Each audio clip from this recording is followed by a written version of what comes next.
Hello बच्चों, आज हम करेंगे केंद्रीय विद्यालय का सेशन एंडिंग एग्ज़ाम का सैम्पल पेपर। ये क्लास 4 हिंदी का सैम्पल पेपर है। तो आइए देखते हैं। धनी और उसके माता पिता बड़ी खास जगह में रहते थे, अहमदाबाद के पास महात्मा गांधी के आश्रम साबरमती में, जहाँ पूरे भारत से लोग रहने आते थे। गांधी जी की तरह वे सब भी भारत की स्वतंत्रता के लिए लड़ रहे थे। जब वे आश्रम में ठहरते तो चरखों पर खाती का सूत काटते, भजन गाते, गांधी जी की बातें सुनते। साबरमती में सबको कोई न कोई काम करना होता था, जैसे खाना पकाना, बर्तन धोना, कपड़े धोना, कुएं से पानी लाना, गाय और बकरियों का दूध दोहना और सब्जी उगाना। धनी का काम था बिन्नी की देखभाल करना। बिन्नी आश्रम की एक बकरी थी। धनी को अपना काम बहुत पसंद था, क्योंकि बिन्नी उसकी सबसे अच्छी दोस्त भी थी। अब इसको पढ़ने के बाद आपको प्रश्नों के उत्तर यहाँ लिखने हैं। धनी और उसके माता पिता कहाँ रहते थे? एक खास जगह, जो कि साबरमती आश्रम था। वह किसका आश्रम था? वह गांधी जी का आश्रम था। आश्रम में कहाँ कहाँ से लोग रहने आते थे? तो पूरे भारत के लोग वहाँ रहने आते थे। सब लोग आश्रम में ठहरते तो क्या क्या करते? खाना पकाना, बर्तन धोना, कपड़े धोना, पानी लाना, गाय पालना, ये सभी काम करते थे। साबरमती में सबको क्या क्या काम करना पड़ता था? तो ये दोनों लगभग एक जैसे ही आंसर हैं। धनी का क्या काम था? धनी का काम था बिन्नी की देखभाल करना। समानार्थक शब्द आपको लिखना है। आज़ादी को हम स्वतंत्रता भी कहते हैं। वाक्य बनाइए। आश्रम का वाक्य है, गांधी जी ने साबरमती आश्रम बनाया था। गद्यांश में से 5 क्रिया शब्द छांट कर लिखिए। क्रिया शब्द का मतलब होता है काम वाले शब्द, जैसे लाना, बनाना, उगाना, दूहना, लड़ना। बहुवचन लिखो। बकरी का बकरियां हो जाएगा और बड़ी की मात्रा छोटी में बदल जाएगी। अगला गद्यांश है, एक धोबी के पास एक घोड़ा और एक गधा था। एक दिन वह इन दोनों को साथ लेकर बाजार जा रहा था। उस दिन धूप बड़ी तेज थी। गधे की पीठ पर कपड़े के बड़े बड़े गट्ठर लदे थे। घोड़े की पीठ पर कोई सामान नहीं था। गधा बोझ से दबा जा रहा था। जब चलना दूभर हो गया तो उसने घोड़े से कहा, मैं बोझ से मरा जा रहा हूँ, थोड़ा बोझ तुम भी अपनी पीठ पर लाद लो। घोड़े ने कहा, अरे वाह, मैं भला क्यों न तुम्हारा बोझ, कम हो या ज्यादा ये बोझ तो तुम्हारा है और तुम्हें ही इसे ढोना है। बोझ ढोना हम घोड़ों का काम थोड़े ही है, हम तो शाही सवारी हैं। ये सुनकर गधा बेचारा चुप हो गया। उपयुक्त गद्यांश को ध्यानपूर्वक पढ़कर आपको उत्तर लिखना है। धोबी के पास कौन कौन से जानवर थे? घोड़ा और गधा। गधे की पीठ पर क्या रखा हुआ था? कपड़े का गट्ठर। गधे ने घोड़े से क्या कहा? थोड़ा बोझ तुम भी अपनी पीठ पर ले लो। ये बात गधे ने कही थी। धोबी दोनों को साथ लेकर कहाँ जा रहा था? बाजार जा रहा था। घोड़े ने गधे से क्या कहा? तुम्हारा बोझ तुम ही लो, मैं क्यों लूं? तो आप इसको एक छोटे से वाक्य में भी जवाब दे सकते हैं, क्योंकि ये 1 नंबर का क्वेश्चन है। विलोम शब्द लिखो। छाया, धूप। बाजार का वाक्य बनाइए, मैं बाजार जाऊंगा। लिंग बदलो, घोड़ी, घोड़ा।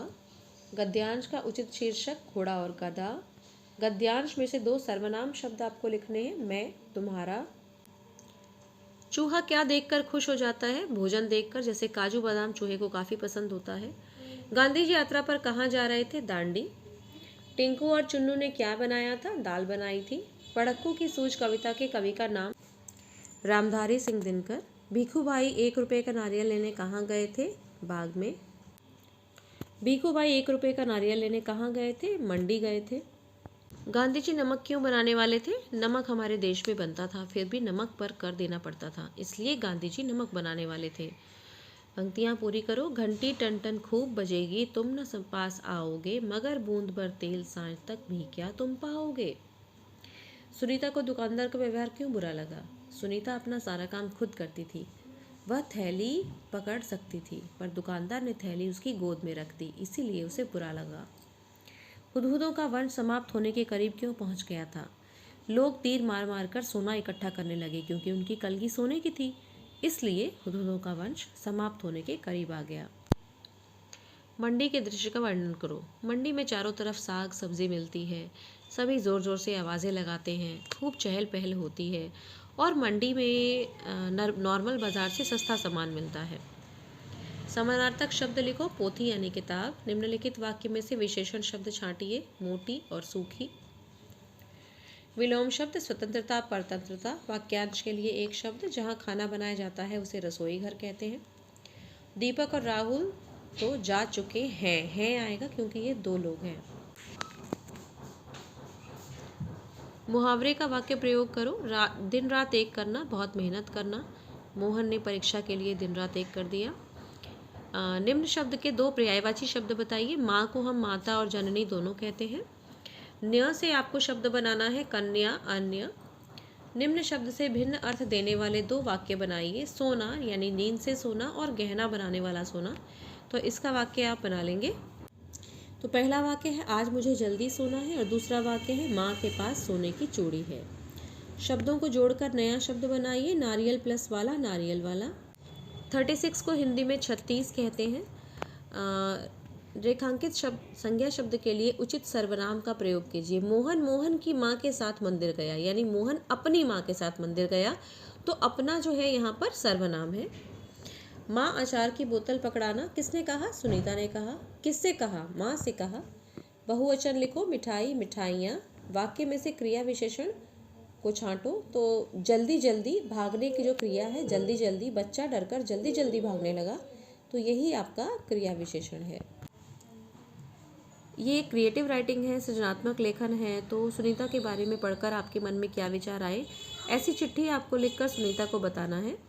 तो ऊपर विद्यालय का नाम लिखेंगे, दिन लिखेंगे, फिर लिखेंगे प्रिय सुनीता, आप कैसी हो? मैंने आपके बारे में पढ़ा और पता चला कि आप बहुत स्वाभिमानी हैं। आप अपने सारे काम स्वयं करती हैं। हम सभी को आपसे प्रेरणा मिलती है। हम आपसे ज़रूर मिलना चाहेंगे। आपकी मित्र, अपना नाम लिख देंगे इस तरह से। नारियल के उपयोग पर एक अनुच्छेद लिखना है या फिर आपको हुदहुद के बारे में लिखना है। तो मैंने यहाँ कुछ पॉइंट्स बताए हैं। अनुच्छेद आप अपने अकॉर्डिंग, अनुच्छेद का मतलब होता है पैराग्राफ, तो आप इसको पैराग्राफ में भी चेंज कर सकते हैं। 5 लाइन एक पैराग्राफ में लिख लेंगे।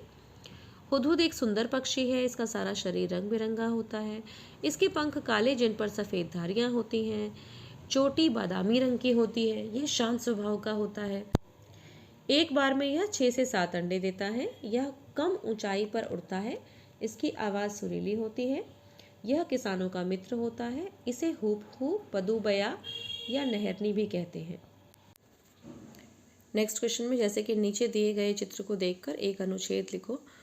तो ये एक बरसात का चित्र है जिसमें बच्चे पानी से खेल रहे हैं। तो आइए देखते हैं इसको कैसे लिखना है। यह एक सुंदर चित्र है जिसमें बच्चे बरसात के पानी में खेल रहे हैं। कुछ बच्चे नाव चला रहे हैं तो कुछ पानी में कूद रहे हैं। पानी में मेंढक भी घूम रहे हैं। बच्चे बहुत खुश हैं और बारिश का पूरा आनंद ले रहे हैं। ये सभी बच्चों को पानी में खेलना बहुत पसंद होता है। आगे बढ़ते हैं हम वर्तनी की तरफ। पहला प्रश्न है सही शब्द पर गोला लगाओ। तो व्यवहार शब्द दूसरे नंबर वाला ठीक है। निम्नलिखित वर्ग पहेली में से एक पक्षी का नाम ढूंढकर लिखो। तो ये है कौवा। निम्नलिखित शब्दों को वर्णमाला के अनुसार लिखो, यानी क ख ग के हिसाब से आपको लिखना है। तो हमने देखा पहले आएगा हमारा ये न, त थ द ध न, फिर प फ ब भ म। तो 1 2 3 4 मैंने लगा दिया है, उसी हिसाब से आप लिखेंगे। शब्द पूरे करो। जिल्द, पोथी। उचित स्थान पर मात्रा लगाना है आपको। कोलाहल और चौकन्ना। निम्न वाक्य में उचित सर्वनाम शब्द भरो। सारा मक्खन मैंने खाया है। उचित स्थान पर अनुस्वार व अनुनासिक लगाइए। तो बंद गोभी में अनुस्वार आएगा और जाएंगे में चंद्रबिंदु आएगा। नीचे लिखी चीज़ों की विशेषता बताने वाले एक शब्द आपको लिखना है। जैसे हलवा कैसा हो सकता है? गर्म हो सकता है। चींटी कैसी हो सकती है? छोटी हो सकती है।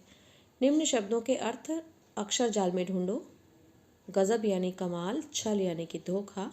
ये कढ़ाई का चित्र है और ये चम्मच का। अंत में एक सुलेख है। तो कभी कभी सुलेख को आप नज़रअंदाज ना करें। कभी कभी आपको प्रश्नों के उत्तर सुलेख में भी मिल जाते हैं। कई पैराग्राफ राइटिंग के हिंट भी आपको सुलेख में मिलते हैं। तो सुलेख को ज़रूर करें। उम्मीद है आपको ये सैम्पल पेपर समझ आया होगा। धन्यवाद।